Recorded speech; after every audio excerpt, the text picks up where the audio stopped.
नमस्कार, मैं हूं अंजलि इस्टवाल। देश की बात में आपका स्वागत है। शुरुआत करते हैं उत्तर प्रदेश से आ रही एक बड़ी खबर से। वहां के हापुड़ में एक केमिकल फैक्ट्री में भीषण आग लगने की खबर आ रही है। इसमें कहा जा रहा है कि अब तक 8 लोगों की इस आग की वजह से मौत हो चुकी है। दरअसल फैक्ट्री में बॉयलर फटने से इस आग की शुरुआत हुई है। अब इस पूरे मामले में मुख्यमंत्री आदित्यनाथ ने जांच के आदेश दे दिए हैं और साथ ही में आला अधिकारियों को तुरंत मौके पर पहुंचने और जांच करने के आदेश दिए हैं।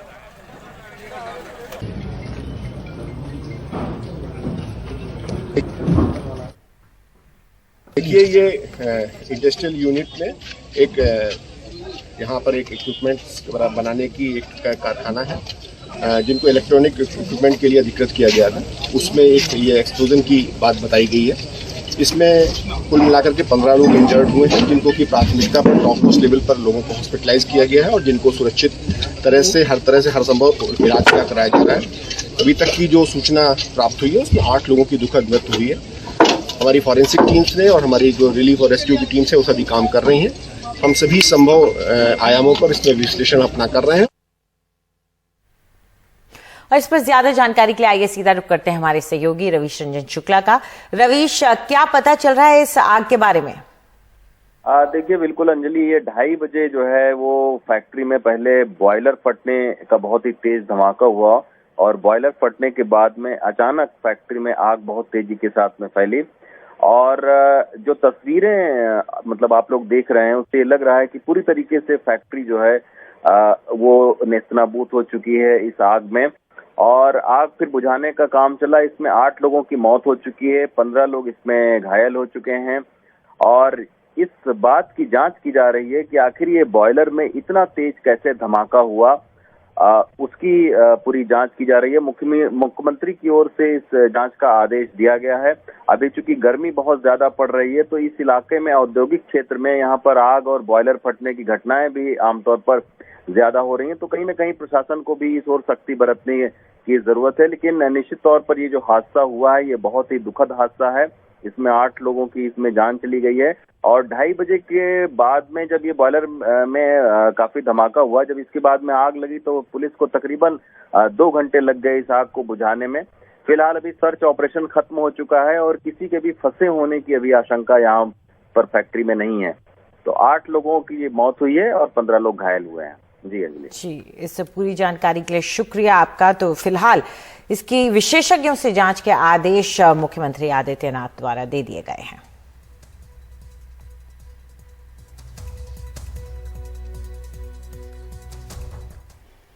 और रुक करते हैं एक और बड़ी खबर का। कानपुर में हुई हिंसा का मास्टरमाइंड जफर हयात हाशमी गिरफ्तार हो गया है।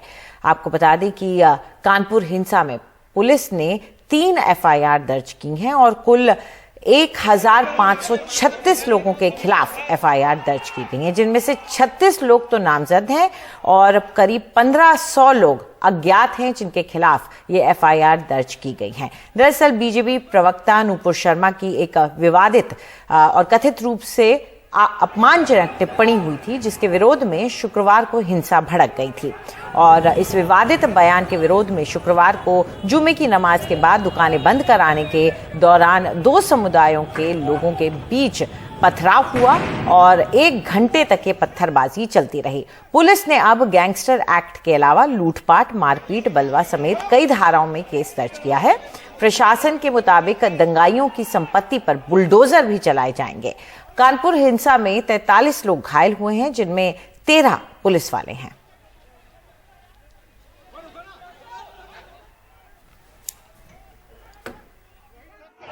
कुछ लोगों ने माहौल बिगाड़ने का प्रयास किया था। पुलिस ने त्वरित कार्रवाई करते हुए तत्काल पुलिस मौके पर पहुंची, सिचुएशन को कंट्रोल में किया। उसके बाद भी कुछ उपद्रवी थे जिन्होंने गलियों में घुस के पथराव किया। पुलिस ने वहां पर उनको खदेड़ा और उस वक्त पुलिस ने त्वरित कार्रवाई करते हुए करीब 18 लोगों को गिरफ्तार किया। इसके बाद इस पूरे प्रकरण में करीब 3 FIR पंजीकृत हुई हैं और उसके अंदर जब ये पूरी इस साजिश को चेक किया गया, जब सारी चीज़ें निकल कर आई, तो जो साजिश करता थे उनको आइडेंटिफाई किया गया और उसमें से जो मुख्य थे उनको आज पुलिस ने 12 घंटे से कम में भी समय में तत्काल गिरफ्तार कर लिया है। और आइए अब रुक करते हैं पंजाब से आ रही खबर का। मशहूर पंजाबी गायक सिद्धू मूसेवाला के माता पिता ने आज चंडीगढ़ में गृह मंत्री अमित शाह से मुलाकात की। उनके माता पिता केंद्रीय एजेंसी से उनकी हत्या की जांच कराने की मांग कर रहे हैं। सिद्धू मूसेवाला की हत्या 29 मई को की गई थी। वे अपनी एक जीप में 2 दोस्तों के साथ जा रहे थे, तभी उन्हें घेर लिया गया और उन पर फायरिंग की गई। उन्हें अस्पताल ले जाया गया, जहां डॉक्टरों ने उन्हें मृत घोषित कर दिया था। ये जो मुलाकात हुई है उस पर ज्यादा जानकारी दे रहे हैं हमारे सहयोगी मोहम्मद गजाली। ये मेरे पीछे भाजपा का पंजाब मुख्यालय है। यहाँ पर गृह मंत्री अमित शाह कार्यकर्ताओं के साथ मीटिंग कर रहे हैं और यहाँ आने से पहले चंडीगढ़ एयरपोर्ट पर गायक सिद्धू मूसेवाला के माता पिता से उन्होंने मुलाकात की। गायक सिद्धू मूसेवाला के माता पिता कई कत्ल के बाद से मांग कर रहे थे कि या तो इस कत्ल के वारदात की जो छानबीन है, जो इंक्वायरी है, या तो हाईकोर्ट के कोई सिटिंग जज करें या केंद्र की कोई एजेंसी जैसे सीबीआई या एनआईए करे। इनकी मांग को लेकर पहले राज्य सरकार ने पंजाब हरियाणा हाई कोर्ट के रजिस्ट्रार जनरल को एक पत्र लिखकर कहा था कि इस मामले की सुनवाई किसी सिटिंग जज से कराई जाए और इस मामले को लेकर चीफ जस्टिस को इससे अवगत कराया जाए। लेकिन सूत्र बता रहे हैं कि हाई कोर्ट की तरफ से सरकार को कोई तसल्ली बख्श जवाब नहीं मिला। इस वजह से सिद्धू मूसेवाला के माता पिता आज केंद्रीय गृह मंत्री से मुलाकात की उन्होंने एयरपोर्ट पर। इससे पहले भी कत्ल के दूसरे तीसरे ही दिन सिद्धू मूसेवाला के माता पिता ने केंद्रीय गृह मंत्री अमित शाह को एक पत्र भी इसी सिलसिले में लिख कर दिया था। अब गृह मंत्री ने परिवार को क्या आश्वासन दिया है ये तो अभी नहीं पता चल पाया है। हो सकता है कि इस कार्यक्रम जो कार्यकर्ता सम्मेलन है इसके बाद गृह मंत्री बताएं, या परिवार की तरफ से अभी तक इसकी पुख्ता जानकारी नहीं मिली है कि बातचीत में आखिर क्या निष्कर्ष निकला है। चंडीगढ़ से मोहम्मद गजाली, एनडीटीवी इंडिया। और पंजाब के मोगा में 28 साल के युवक की बेरहमी से हत्या कर दी गई। इस युवक पर तलवारों से हमला किया गया और मौके पर ही उसकी मौत हो गई। ये पूरी घटना सीसीटीवी में कैद हो गई और पुलिस ने कहा है कि कई आरोपियों की पहचान हो चुकी है। उन्हें गिरफ्तार करने के लिए अब छापेमारी की जा रही है।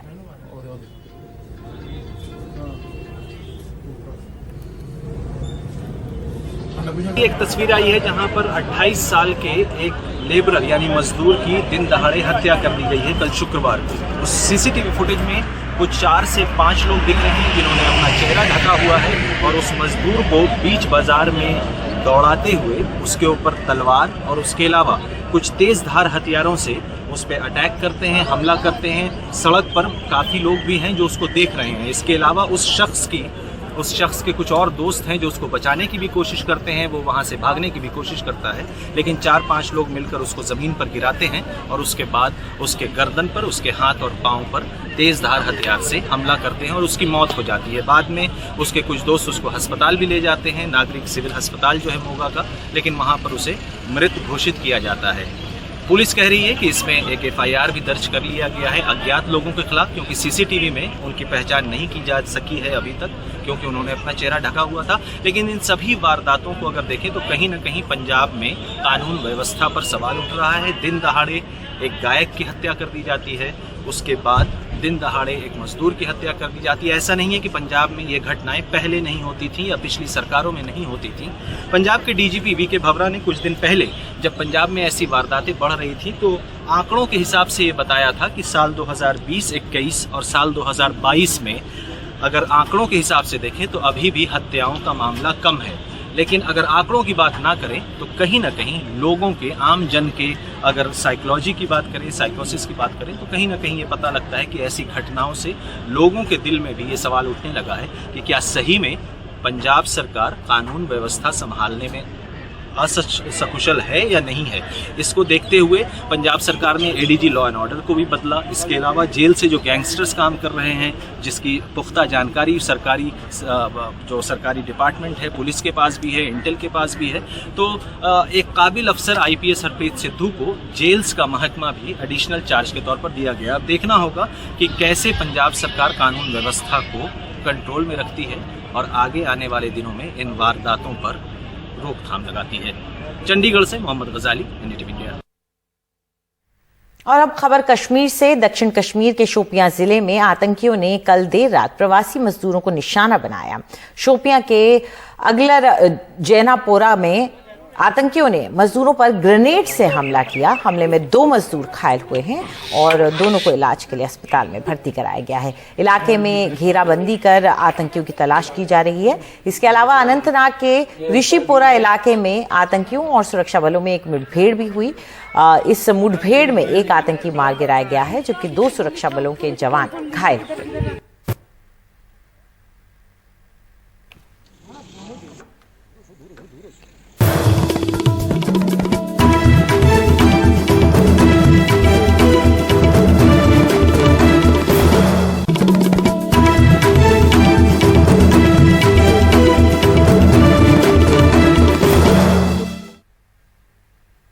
दिल्ली के उप मुख्यमंत्री मनीष सिसोदिया ने असम के मुख्यमंत्री हेमंत बिस्व शर्मा पर भ्रष्टाचार के आरोप लगाए हैं। उन्होंने कहा कि हेमंत बिस्व शर्मा ने स्वास्थ्य मंत्री रहते हुए कोरोना की आड़ में भ्रष्टाचार किया। उनकी पत्नी की कंपनी को पीपीई किट सप्लाई करने के ठेके दिए गए, जबकि उस कंपनी का मेडिकल फील्ड में कोई लेना देना नहीं था। मनीष सिसोदिया के मुताबिक सरकार दूसरी कंपनियों से 600 रुपए में पीपीई किट खरीदती थी, जबकि उनकी पत्नी की कंपनी का 990 रुपए प्रति किट के हिसाब से उन्हें ठेका दिया गया था।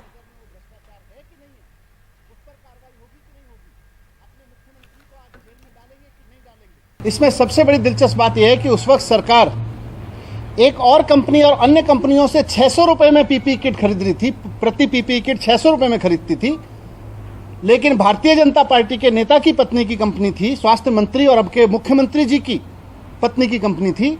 इसलिए जो पीपीई किट सरकार को 600 रुपए में मिल रही थी, इसलिए पत्नी की कंपनी को ठेका दिया गया 990 रुपए प्रति किट के ठेका दिया गया। तो जो पीपीई किट सरकार बाकी कंपनियों से 600 रुपए में खरीदती थी, उस पीपीई किट को खरीदा सरकार ने मुख्यमंत्री जी और तब के स्वास्थ्य मंत्री जी की पत्नी की कंपनी से 990 रुपए में उसको कॉन्ट्रैक्ट दिया गया। बीजेपी के जो नेता हैं हेमंत बिस्व शर्मा जी, उनकी पत्नी एक कंपनी चलाती हैं, उसका नाम है जेसीबी इंडस्ट्रीज। जेसीबी इंडस्ट्रीज को पीपीई किट खरीदने के ठेके दिए गए और वो भी बिना टेंडर के दिए गए। चलो कोई बात नहीं, लेकिन पत्नी को ठेके दिए गए, पत्नी के कंपनी को ठेके दिए गए। उनकी पत्नी की कंपनी का मेडिकल सप्लाई से, मेडिकल इक्विपमेंट बनाने से कोई लेना देना नहीं था, लेकिन अर्जेंसी की आड़ में अपनी ही पत्नी की कंपनी को पीपीई किट सप्लाई करने का ठेका भारतीय जनता पार्टी के स्वास्थ्य मंत्री और अब के मुख्यमंत्री हेमंत बिस्व शर्मा जी की सरकार द्वारा दिए गए। उस वक्त भारतीय जनता पार्टी के स्वास्थ्य मंत्री जी, उन्होंने अपने बेटे की जो उनका बिजनेस है उसमें पार्टनर हैं, उनकी कंपनी यानी अपने बेटे के बिजनेस पार्टनर्स की कंपनी को भी सीधे ठेके दिए। 2 कंपनियां हैं, जीआरडी फार्मास्यूटिकल और मेरीटाइम हेल्थ केयर। इनको भी ठेका दिया गया पर किट 990 रुपए प्रति किट के हिसाब से, जबकि 600 रुपए में सरकार और कंपनियों से किट्स खरीद रही थी, लेकिन बेटे के पार्टनर की कंपनियों को 990 में ठेका दिया गया, 990 रुपए प्रति किट के ठेका दिया गया।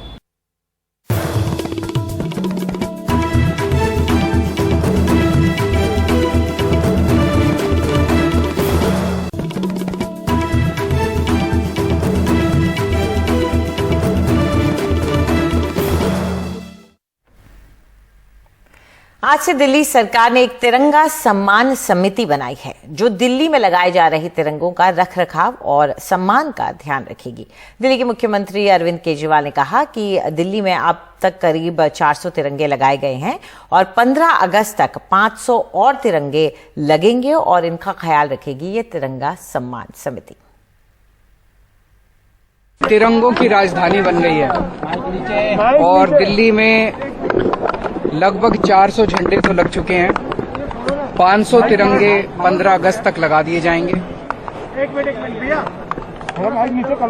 आप अपने घर से निकलते हैं, हर 2-3 किलोमीटर आपको एक तिरंगा दिखाई देता है और जब आप तिरंगे को देखते हैं तो आपके अंदर एक देशभक्ति की भावना जागती है। इन तिरंगों के रखरखाव के लिए और इनके सम्मान के लिए, वो इंश्योर करने के लिए आज हर तिरंगे के पीछे एक समिति बनाई गई है, तिरंगा सम्मान समिति, जो उनके रखरखाव का ख्याल रखेगी।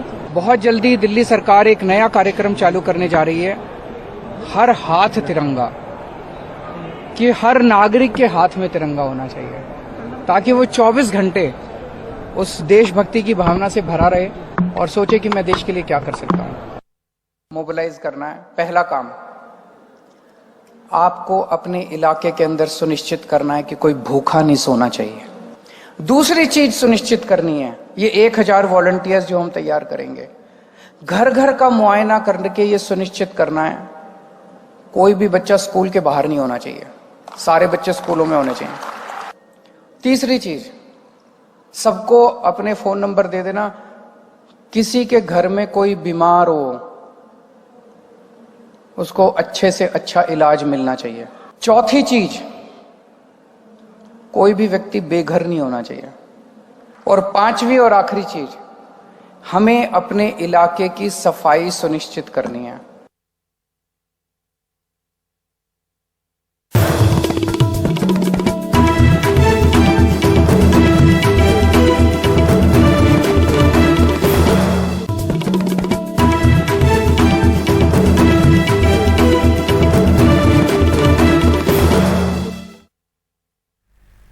बिहार में जातिगत गणना कराने के लिए नीतीश कैबिनेट ने 500 करोड़ रुपए जारी किए हैं, लेकिन इस मुद्दे पर सर्वसम्मति के बाद भी बीजेपी कुछ असहज दिख रही है।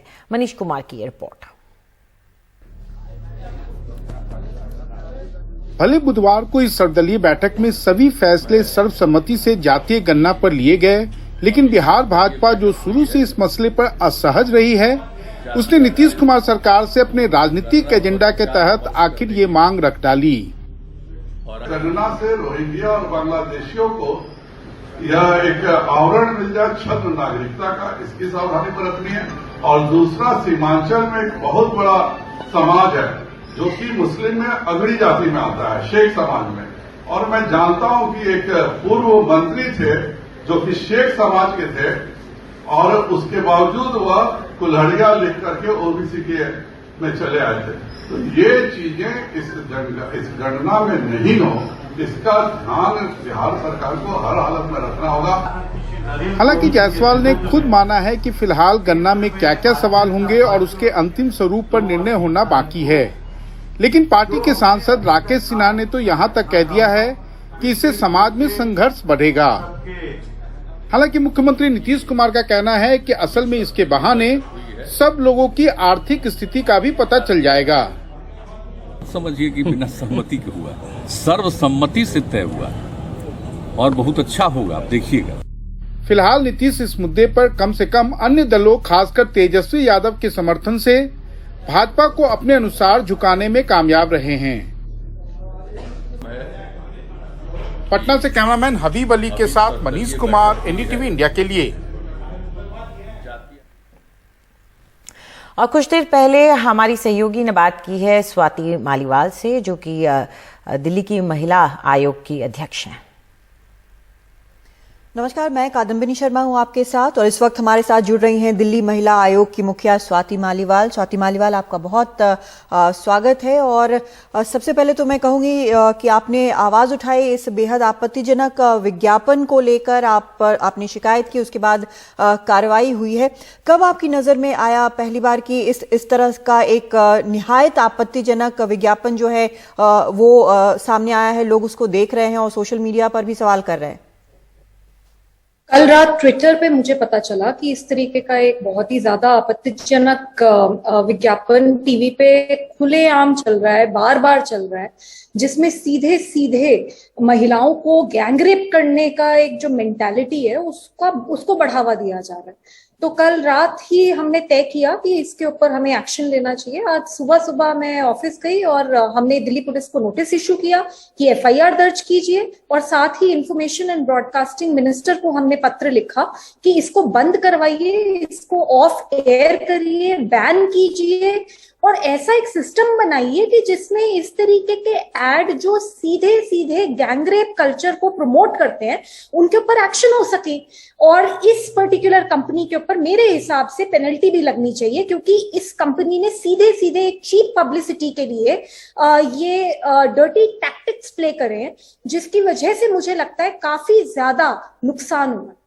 बिल्कुल। और कुछ देर पहले हमने जो सेल्फ रेगुलेशन बॉडी है उनसे उनके अध्यक्ष से बात की थी, तो उन्होंने कहा कि कोड ऑफ कंडक्ट होता है, लेकिन हो सकता है किसी कारण से इस तरह का एड निकल आया हो। लेकिन जिस तरह का एड है शायद वो एक मेंटालिटी दिखाता है स्वाति जी की किस तरह से वो सोच रहे हैं, या फिर एक शॉक वैल्यू क्रिएट करना चाहते हैं। इस पर एक एग्जाम्पलरी आपको लगता है कि एक ऐसी कार्रवाई होनी चाहिए कि आगे से इस तरह से निकल जाने की बात किसी के दिमाग में ना आए जो इस तरह से विज्ञापन बना रहे हैं शॉक वैल्यू के लिए? जी बिल्कुल, मुझे लगता है कि इतनी कड़ी कार्यवाही होनी चाहिए कि अगली बार किसी की हिम्मत ना हो ऐसा एडवर्टाइजमेंट दे दे। ऐसा कैसे हो सकता है कि इतना गंदा एडवर्टाइजमेंट जिसको देख के सभी को गंदा लग रहा है, सभी मतलब मैं नहीं हूं जिसको बुरा लगा ये एड। मुझे लगता है कि सब जिन ने इस एड को देखा है उन्हीं को लगा कि ये क्या है ये। मतलब अभी कल हैदराबाद में 5 लड़कों ने एक लड़की का गैंग रेप करा है। 8 महीने की बच्ची का रेप होता है, 90 साल की औरत का रेप होता है, हर दिन दर्जनों रेप होते हैं, गैंग रेप होते हैं, लड़कियों को रेप करने के बाद जला दिया जाता है। ऐसे देश में एक एडवर्टाइजमेंट सीधे सीधे ये प्रमोट कर रहा है, लड़कों को कूल दिखा रहा है कि गैंग रेप कल्चर कितना कूल है, और एक बड़ी गंदी टॉक्सिक मैस्कुलिनिटी को प्रमोट कर रहा है। तो ऐसे में ऐसा कैसे हो जाता है कि ये एयर पे चल जाता है, किसी को पता ही नहीं चलता है, और इतने कैजुअल तरीके से लोग काम करते हैं। ऐसा क्यों जरूरत होती है कि दिल्ली महिला आयोग को आवाज उठानी पड़ती है, नोटिस इश्यू करने पड़ते हैं, पत्र लिखने पड़ते हैं, तब जाके सरकार हरकत में आती है और इस तरीके के एड्स को हटाती है? ऐसा सिस्टम क्यों नहीं बनता कि ऐसे एड्स जब ऊपर जा रहे हैं, जब एयर पे जा रहे हैं, जब इतने सारे लोगों को दिखने वाले हैं, उसी वक्त उसका कोई सिस्टम बनाया जाए? तो मैं बिल्कुल स्ट्रांगली बिलीव करती हूँ कि इस केस में ठीक है, इंफॉर्मेशन एंड ब्रॉडकास्टिंग मिनिस्टर ने हमारे पत्र के बाद एक्शन किया, वो अच्छी बात है, मैं उसका स्वागत करती हूँ। लेकिन उसके साथ साथ इस कंपनी पे ऐसी स्ट्रांग पेनल्टी होनी चाहिए, FIR होनी चाहिए, अरेस्ट होने चाहिए, जिससे कि इनको भी समझ में आए और इनकी जैसी बहुत सारी कंपनीज और हैं उनको समझ में आए, क्योंकि चीप पब्लिसिटी के लिए जो करा गया है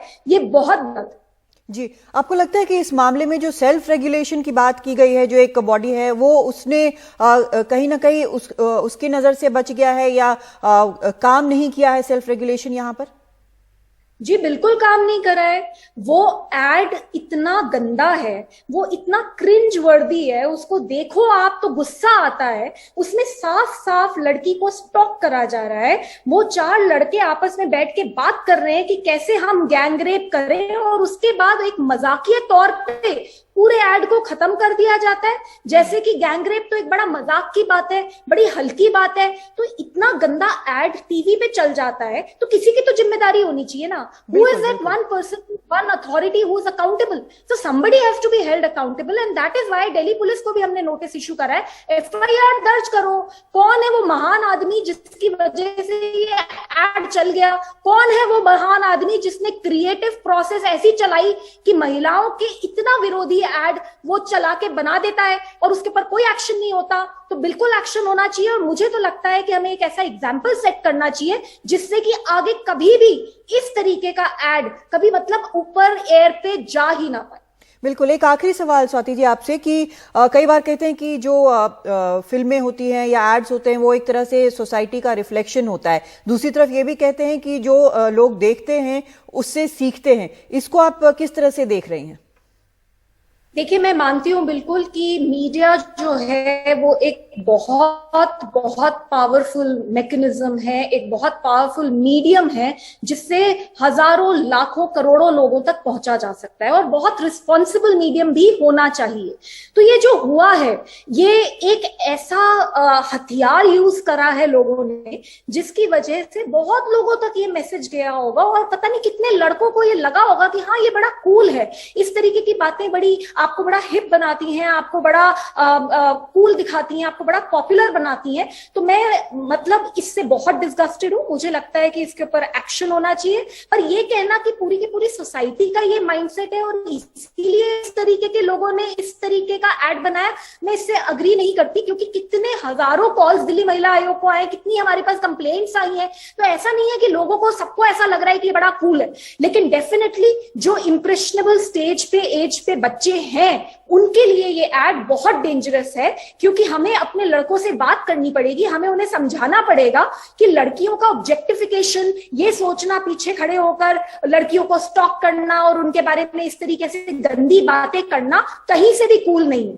तो ऐसे जो एड्स हैं, ऐसे जो नेता हैं, ऐसे जो बकवास करने वाले लोग हैं, उनके सब पे ऊपर एक्शन होना चाहिए। स्पेशली अगर कोई इतने बड़े मास मीडियम को यूज करके इस तरीके का प्रोपेगेंडा करता है, उनके ऊपर तो एक्शन होना ही चाहिए। जी बिल्कुल सही कह रही हैं आप, और काफी एक्शन बेहद जरूरी है, कार्रवाई बेहद जरूरी है। बहुत शुक्रिया आपका स्वाति मालीवाल हमसे बातचीत करने के लिए।